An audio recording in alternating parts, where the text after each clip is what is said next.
3 first-round picks. Is that awesome or crazy?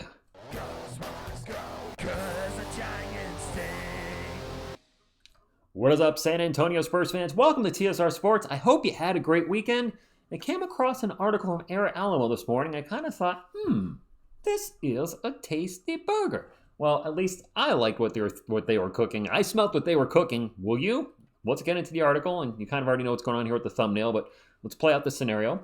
The Brooklyn Nets could be a draft night trade partner, and there's a previous trade they talked about I wasn't really big on, so we're jumping to this one. The Nets have 4 first-round picks in this year's draft, and there's no chance to keep all those picks.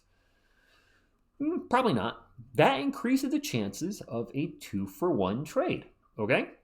The Spurs could offer up the 14th pick for the 19th and 26th selections, or 19 and 27, potato.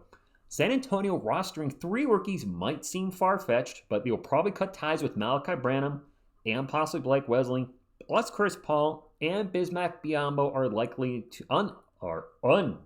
to return. Throw in Jordan McLaughlin, Charles Bassey. I think there's going to be a lot of turnover with the roster this offseason. In this scenario, they could select Cedric Coward or Liam McNeely at 19 and Joe Behringer or Maxine Reyno at 26. That would give them a wing that can knock down threes and a big man who can develop into a long-term backup for Wemby. This scenario would probably make the most sense if they feel that a player they like might be a reach of 14 and likely to be available at 19. The Spurs may make a draft night trade on June 25th. June 25th can't get here soon enough, Spurs fans. Given their recent track record of winning trades, that could be great news for Spurs fans. So, short article. Let's start unpacking this. I do think it's a great trade idea. Of course, the big question mark is, would the Nets go for it? 14 for 19 and 26, 14 for 19 and 27. I'm not an expert when it comes into draft pick value. Is that a fair trade, Spurs fans? 14 for 19 and 26 or 27? I'm not sure. Maybe, maybe not. For the purpose of this video, we'll say it is a fair trade. And I think of the options our Spurs have. My perfect draft, 19th pick, we get Rasheer Fleming because he, actually, you know what? I forgot I had Tankathon's draft board. Let me pull up Tankathon's draft board. Boom. So we can get an idea of where players are between, around 19, and then we'll drop down a little bit. So 19 and 26, Rasheer Fleming and Maxine Reyno would work for me. Fleming's a little older, going to be a little more ready to go now, get minutes, and he might need less seasoning, if you will. I know he's got some issues with his game, but he's he's got a 7'5" wingspan, can board, can shoot the 3. Maxine Reyno, Wemby's buddy. We've talked about him at length on this channel, so I would like that. Reyno, should be noted, is ranked down here on Tankathon's draft board. I do think they have him ranked pretty low. It does seem like he's going to be probably a late first rounder. But let's go back up all night. Anybody get the reference? No? Okay. Other scenarios that could play out. Maybe the Spurs switch things around.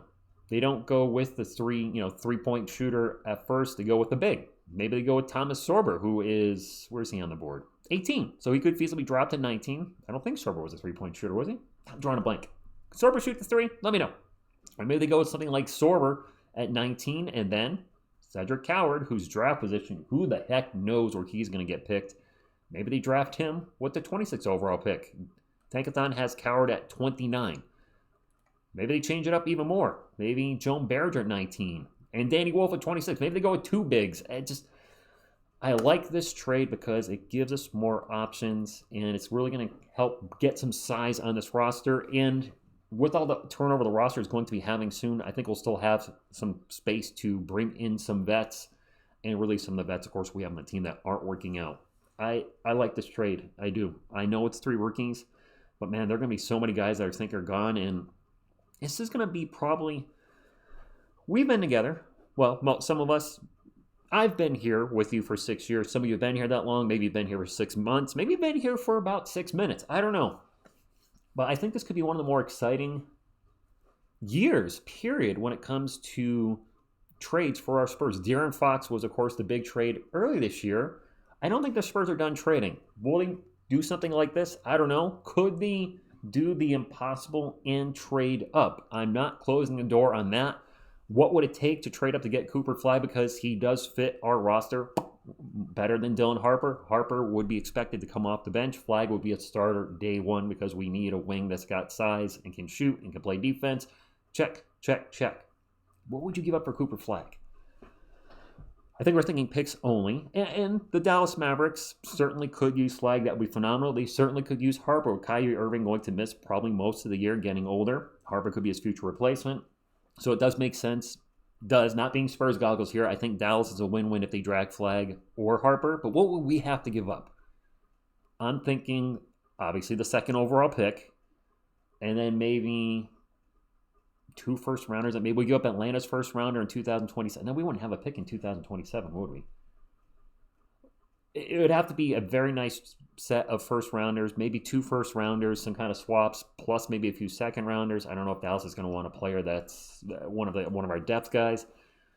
I don't think it'll happen, but my perfect draft, and my absolutely perfect draft, would be Cooper Flag, Maxine Reyno, and then I don't know if we would grab another wing at that point. If we would need a Rasheer Fleming type player, I wouldn't be opposed to Flag, Fleming, and Reyno. That gives us a lot of size, gives us some 3-point shooting.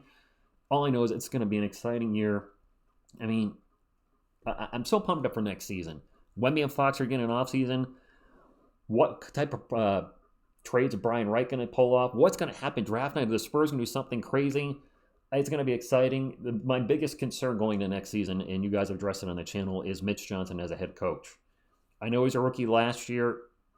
Definitely made some rookie mistakes, as did our players. Castle made rookie mistakes. Wemby made mistakes when he was a rookie. Rookie, yes. But that's my biggest concern. Is he going to be able to get the best out of the potential? Because I do think there's a lot of potential for this team to be really good next season. Not a contender. We're not there. But a playing spot between 7 and 10, absolutely there's no reason. Wemby, Fox, and company, second-year Castle, who's been working on a shot. Jeremy Sohan, if he turns a corner just a little bit with his shot, which he's been working on, the hitch is gone.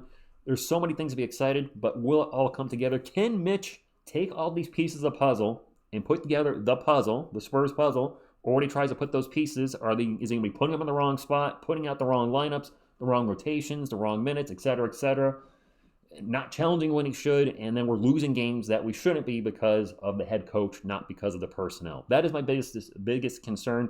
I really hope that Johnson powers through and penetrates the NBA echelon of good coaches. That's all I got, Spurs fans. What do you think? I know I kind of started one off on a tangent there at the end and started rambling. But would you trade pick 14 for 19 and 26? And, of course, would you trade for the first overall pick? And how much do you think the Spurs realistically would have to give up? I think it's going to be a lot, but hopefully not the farm. If it's the farm, no way. That's all I got. You guys know the deal. Hit the Thumbs Like Sport channel and subscribe to become part of our Austin Spurs community. I thank you, and as always, go Spurs go.